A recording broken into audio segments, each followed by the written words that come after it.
For 61 years, the official story, the one etched into textbooks and whispered in documentaries, claimed 3 men paddled into the dark, capsized, and simply vanished into the frigid depths of San Francisco Bay. End of story.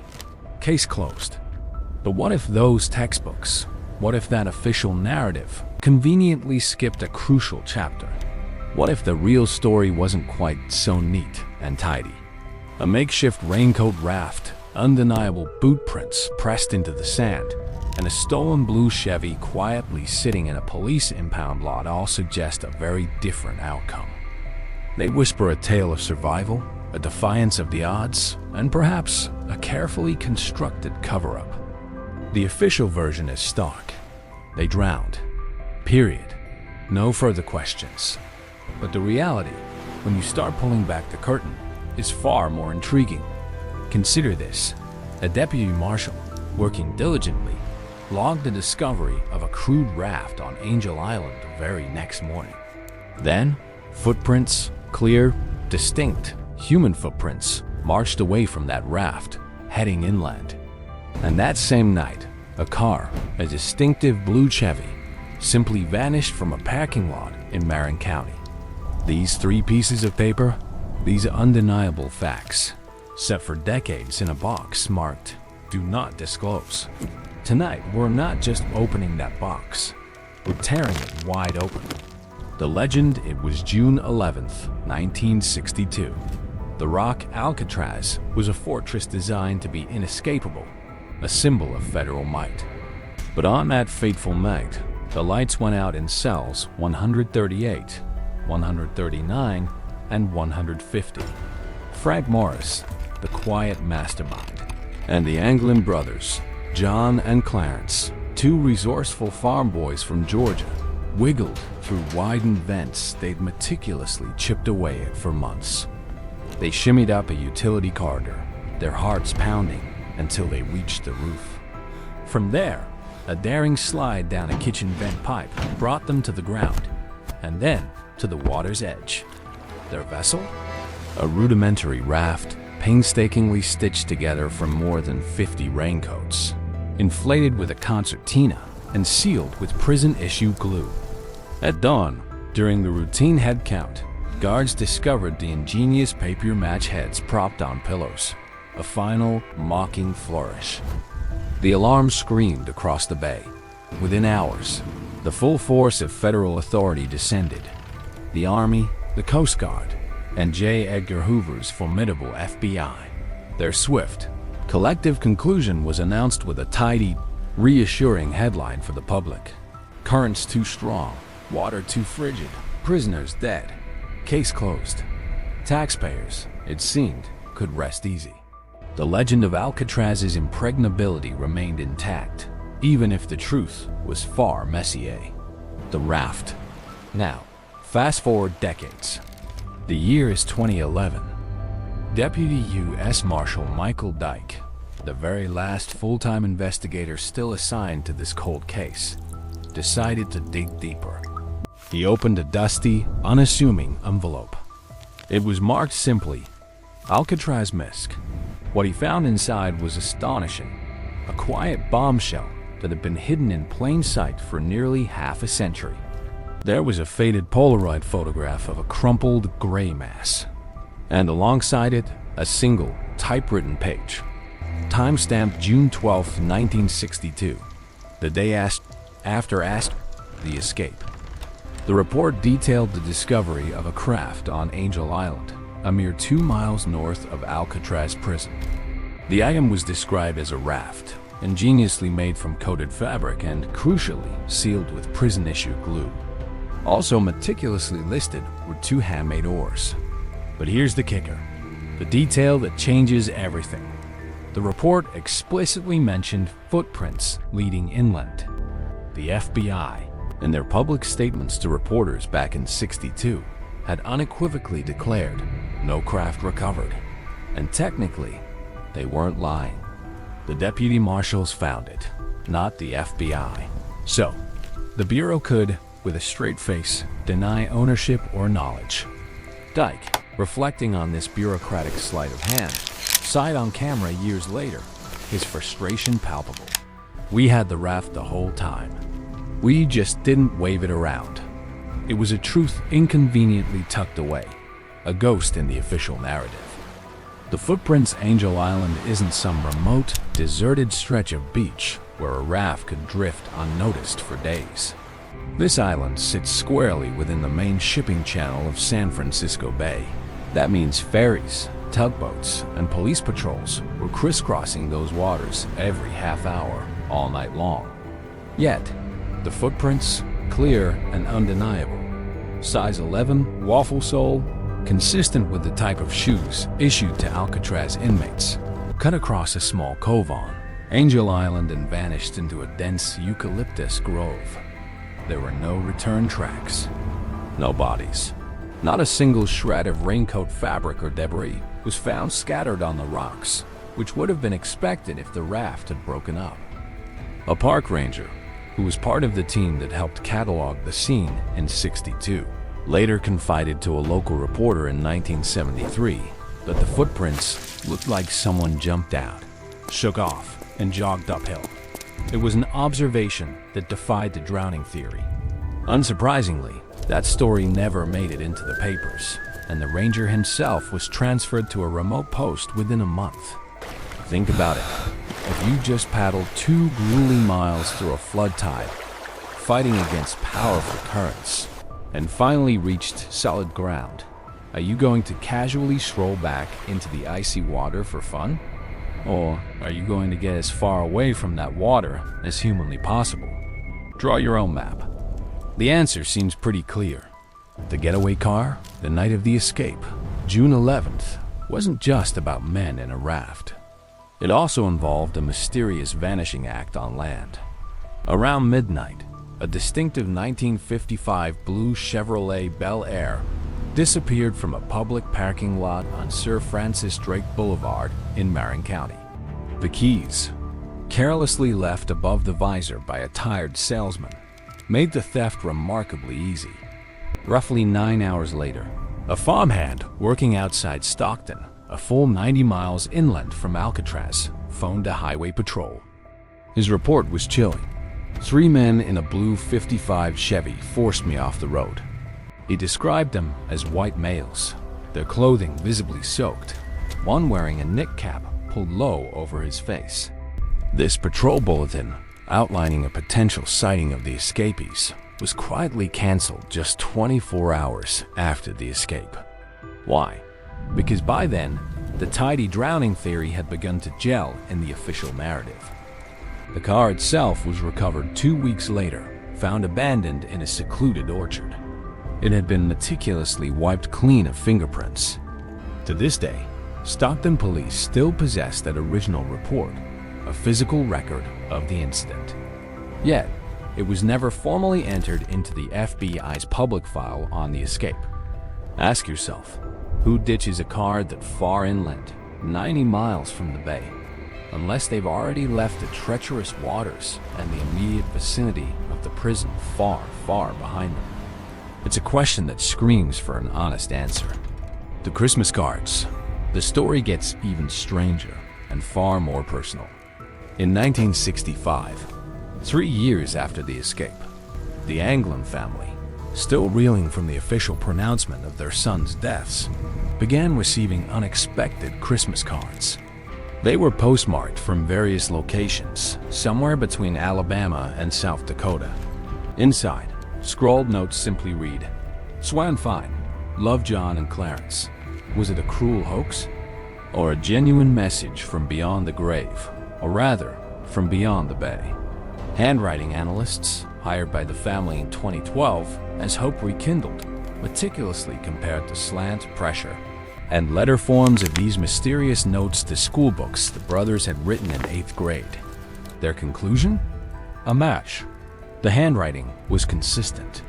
The cards themselves bore no specific postmarks, making them difficult to trace. But forensic analysis determined the paper stock dated to 1960s Brazilian pulp. Brazil.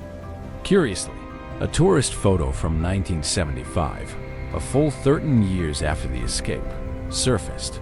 showing two suntanned men casually leaning on a Rio pier. Their faces, when digitally aged and overlaid with projections of what John and Clarence Anglin would look like, were a near-perfect match. When U.S. Marshals requested the original print for further examination, the negative, almost predictably, vanished from the lab. Another piece of the puzzle, slipping through official fingers. The bones that weren't in 1963, a year after the escape.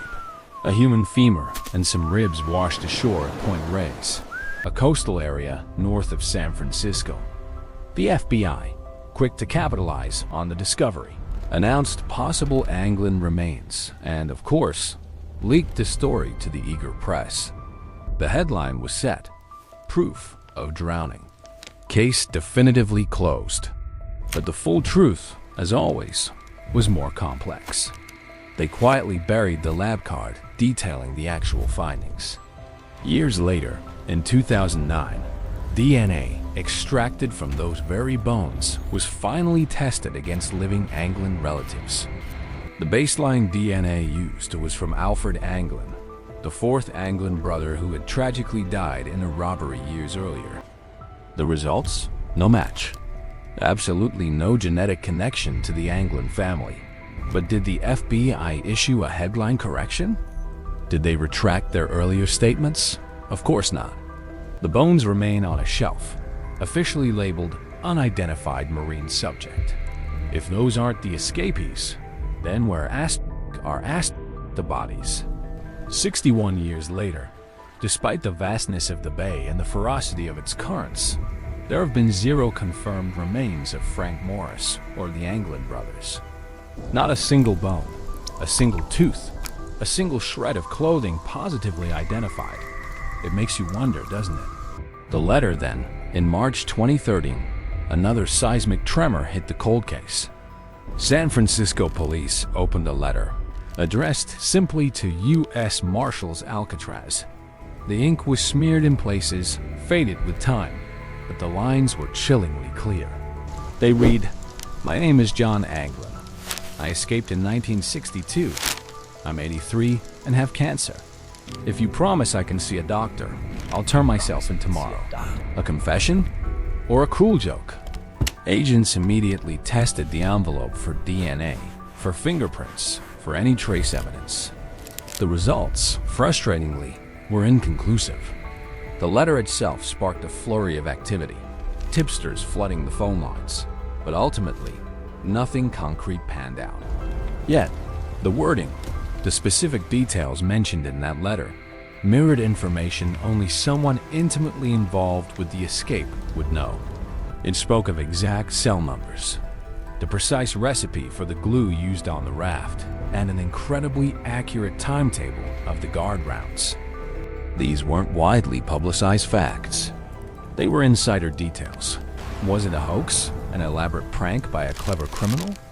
Or was it finally a genuine last confession from a dying man, a final plea for medical care, and perhaps some peace? Either way, that single letter, inconclusive as it may be, ensured the Alcatraz file remains officially open to this very day. Putting it together, so let's connect these overlooked dots, shall we? Here's the timeline that meticulously fits every piece of physical evidence we've just discussed. They shove off from Alcatraz at approximately 11:30 p.m., riding the powerful ebb tide that would sweep them north. They land on Angel Island by around 1 a.m., exhausted but alive. They quickly stash their makeshift raincoat raft under a pier out of sight. From there, they jog to the island's maintenance road, where an accomplice, or perhaps just an astonishing stroke of dumb luck, delivers the stolen blue Chevy. By sunrise, they're not drowning. They're on Highway 5, heading east. They ditch the car in Stockton, an intentional move to throw off pursuit. Then, they hop a freight train into the vast Central Valley, disappearing into the anonymous, transient world of the migrant worker circuit that, back then, shuttled Southerners from California all the way to Florida, and even facilitated passages on ships heading to South America. It's a plan that was simple, low-tech, and remarkably effective. And most importantly, it's a narrative completely consistent with every single physical clue that was so conveniently ignored or actively suppressed in 1962. Does that timeline track for you? Does it make more sense than the official story? Or do you still back the decades-old drowning theory? Drop your verdict in the comments below, raft or riptide. And if you want more cold case deep dives, tap that subscribe button so you don't miss the next overlooked file. Why the cover-up? But why, you might ask, would the authorities go to such lengths to bury the truth? Why the official silence, the convenient omissions, the quiet cancellations? The answer, as it so often is, boils down to budgets, optics, and the pervasive Cold War nerves of the era. Alcatraz was an incredibly expensive prison to maintain, a financial drain on Washington. The escape happened just weeks before the prison was already scheduled for permanent closure. Imagine the political fallout. A headline screaming that 3 common felons had not only humiliated The Rock, the nation's most secure prison, but had done so on its final lap. Such a narrative threatened funding for other federal penitentiaries, undermining public confidence in the entire correctional system. Furthermore, San Francisco Bay was, and still is, seen as the Golden Gate to the Pacific, a picturesque tourist destination. No one in power wanted tourists picturing 3 desperate fugitives paddling past majestic freighters, making a mockery of national security. Declaring them dead, closing the case quickly, allowed everyone involved, from the FBI to the Bureau of Prisons, to cash out, save face, and move on. It was a convenient fiction that served multiple powerful interests. The families still waiting. Decades have passed, but for the families, the wound has never truly healed. Every year, at Thanksgiving, the Anglin sisters still set an extra 3 plates at their table, a silent, hopeful vigil. They swear, with unwavering conviction, that the Brazil photo shows their brothers, older, grayer, but undeniably smiling. And Frank Morris, who had no known kin, also has a lingering echo. A woman in Florida claims she received a 1976 birthday card signed simply, Frankie, featuring a distinctive doodle of a seagull, the very same seagull Morris was known to have etched onto his cell wall. U.S. Marshals, ever professional, politely logged these tips, these whispers of hope. But the FBI vault, where the most sensitive documents are held, remains stubbornly shut. For the families, hope costs nothing, but genuine, irrefutable evidence, the kind that forces a reopening and a public reckoning, often costs subpoenas, political will, and a willingness to challenge a 60-year-old narrative. Conclusion. So, here's the true takeaway, the story they didn't print in 1962, the one that's been hiding in plain sight. A raincoat raft was found. Undeniable footprints walk away from it, heading inland. And a stolen car did drive inland within hours of the escape, seen with men matching the escapee's description. These aren't just myths, whispered rumors, or fanciful theories. These are items, physical pieces of evidence, sitting in dusty boxes and official reports, even this very minute. Maybe Frank Morris and the Anglin brothers lived to a ripe old age on some sun-baked coast, sipping caipirinhas. Or maybe, just maybe, they died in a desert ditch the very next week, far from the bay. The truth of their ultimate fate might forever remain elusive. But one thing is increasingly clear. The icy waters of San Francisco Bay did not swallow them whole. And the tidy, convenient bedtime story about inevitable failure, the official narrative we've been fed for generations, is itself the real escape. Tell us below. If you made it off that infamous island, if you truly defied the Rock, where in the world would you run?